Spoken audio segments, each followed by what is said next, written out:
Beyond Ladders: How Black Women Entrepreneurs Are Rewriting Success Through Collective Power.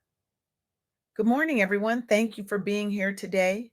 I recently had the extraordinary privilege of sitting down with Latisha Speaks, a visionary whose work has fundamentally transformed the entrepreneurial landscape for Black women across America and beyond. To call Letitia merely influential would be a profound understatement. She is a revolutionary thinker who has single handedly shifted paradigms around success, achievement, and progress in today's business world. Through her groundbreaking research and fearless advocacy, she has illuminated pathways that were previously hidden, challenging entrenched systems and creating entirely new possibilities for generations of women entrepreneurs.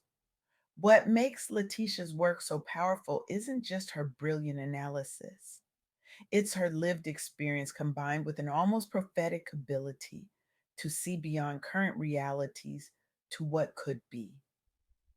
Her insights aren't just refreshing, they're essential for understanding the future of entrepreneurship in a world desperately in need of new models. For decades, perhaps centuries, we've celebrated a particular narrative about success. We've glorified the lone genius, the solitary visionary who, through sheer force of will and exceptional talent, rises above circumstances to achieve greatness. We've built entire mythologies around individual achievement. We've written best selling books about it. We've produced blockbuster movies about it. We've constructed our economic systems around it. We've embedded it so deeply in our collective consciousness that we barely notice its presence anymore. But what if this story is fundamentally incomplete? What if it's not just incomplete, but actively harmful? What if the most powerful force for transformation isn't individual brilliance, but collective wisdom? What if the future belongs not to those who climb fastest alone, but to those who build the strongest networks of support? This is the profound insight at the heart of Latisha Speaks' work. And it's not just changing how we think about entrepreneurship, it's revolutionizing entire industries, particularly for Black women. Here's what the data tells us, and what Latisha emphasized throughout our conversation. Black women are currently among the fastest growing groups of entrepreneurs in America. But their success isn't primarily about individual grit or personal determination, though those qualities certainly exist in abundance. Instead, what's driving this remarkable growth is something far more powerful: the deliberate construction of ecosystems and networks designed for collective advancement. This represents a fundamental shift in how we think about success. Rather than focusing solely on personal achievement, today's most effective entrepreneurs are creating support systems, building infrastructures, and establishing networks that enable sustained progress not just for themselves, but for entire communities.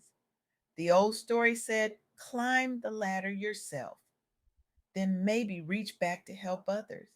The new story says, build a better ladder together, one that more people can climb simultaneously. This isn't just a nice sentiment. It's not a feel good platitude. It's a strategic advantage, and it's transforming business landscapes across the country. Let me take you to New Orleans, to the Women's Business Enterprise National Council Conference that Letitia described to me in vivid detail. Picture this: a grand ballroom filled with over 1,000 women entrepreneurs, the energy electric, the conversations intense and purposeful. This gathering brought together a record number of woman owned businesses with a particular focus on ecosystem building among attendees, many of whom were Black female founders. The challenges these entrepreneurs faced were substantial and systemic. They encountered persistent gaps in access to capital, with only a 45% approval rate for loans compared to 55% for men. They faced higher denial rates across the board. The banking system, the venture capital world, the traditional paths to funding, all were designed without them in mind and often actively worked against them. But rather than accepting these barriers as insurmountable, the conference organizers took a radically different approach. They prioritized connecting attendees with mentors, investors, especially female VCs, peer support circles, and educational workshops specifically designed to navigate these systemic barriers. Imagine the power of that moment. Hundreds of Black women entrepreneurs, previously isolated in their individual struggles, suddenly connected in a web of mutual support, shared knowledge, and collective resources. The air practically crackled with possibility. The results? Black women owned businesses that participated saw revenues increase by nearly one third over 4 years. This wasn't coincidence or luck. It wasn't about individual girl bosses magically breaking through. It was the direct result of collective strategy over individual effort. Even more remarkably, women of color led firms now account for almost all net new woman owned businesses launched daily. This surge is directly linked to intentional networking at conferences like these. The accomplishments are measurable: record breaking attendance, significant increases in both firm revenue, up 32%, and employment growth, up an astonishing 252%. But perhaps most importantly, these gatherings have set a new standard industry wide: acceleration through collaboration rather than competition. This shift represents something profound about how we might redefine success in the 21st century.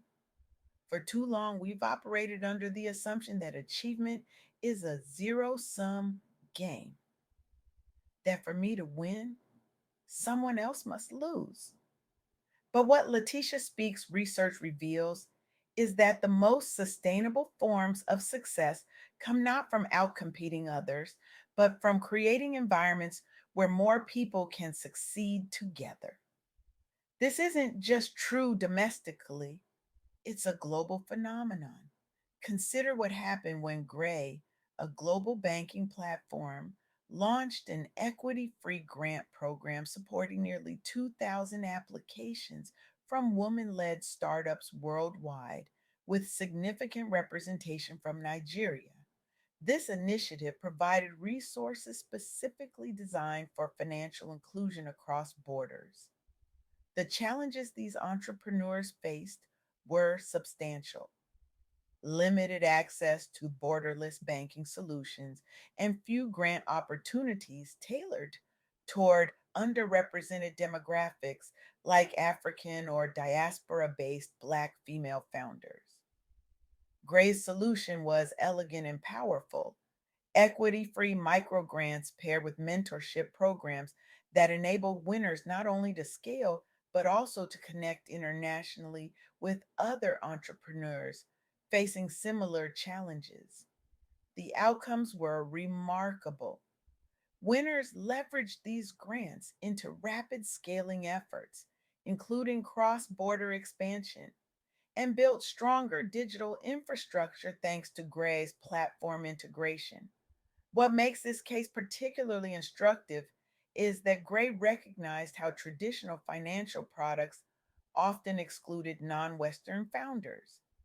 Their initiative was designed explicitly around closing these gaps globally. Four winners received $9,500 each without giving up equity, a rare opportunity in the entrepreneurial world, and expanded operations beyond their home markets within months. The impact demonstrated how targeted financial inclusion can catalyze global entrepreneurship among underrepresented groups. But perhaps the most compelling evidence for this shift comes from broader market data. Between 2019 and 2023, the number of US based woman owned businesses increased at twice the rate as those owned by men, with much of this growth driven by diverse founders, including many prominent African American leaders across technology and social impact sectors. Despite this growth, challenges persist. Underrepresentation at leadership levels, just under one third, low venture capital investment share, only about 2%, and bias during promotion processes within corporate and startup environments. Yet, even in the face of these obstacles, women entrepreneurs, particularly Black women, have found innovative solutions. They've leveraged digital platforms, social media, and e commerce tools to enable direct market access outside traditional gatekeepers. They've sought out female investors where possible. They've built their own tables rather than begging for seats at existing ones. The results speak for themselves. Startup activity rates rose sharply from an average annual rate of just over 6% early this century to above 10% post pandemic. Increased visibility and influence inspired more young professionals to pursue entrepreneurship via role modeling and success stories featured widely across media outlets and reports. There's been a marked increase not only in new ventures, but also in board level participation and diversity within teams, driving innovation outcomes higher than industry averages. Perhaps most significantly, these changes have created ripple effects throughout industries, making diversity and inclusion central pillars rather than afterthoughts, and inspiring next generation leadership pipelines across sectors. What Latisha Speaks helped me understand is that these aren't isolated success stories. They represent a fundamental reimagining of what achievement looks like in the modern economy. Three key insights emerge from this data. First, collective empowerment trumps individual achievement. The most successful Black women entrepreneurs are those who invest in community building, creating mentorship opportunities, opening doors for others, and fostering networks that amplify everyone's growth. Second, while systemic barriers still exist, so do strategic solutions. Despite controlling $3.9 trillion in revenue collectively and outpacing men in business formation rates since 2019, Black women still face disproportionate challenges accessing capital, with higher loan denial rates and less venture funding compared to their peers. But through collective action, these barriers are being systematically dismantled. Third, innovation thrives through diversity. Teams led by diverse founders, especially Black women, tend to outperform their counterparts due to varied perspectives, driving creativity and resilience. These successes spark inspiration for future generations of leaders. This brings us to a profound question that Latisha Speaks posed during our conversation. How will you use your unique strengths, not just as an individual leader, but as part of a thriving ecosystem to uplift others along your journey?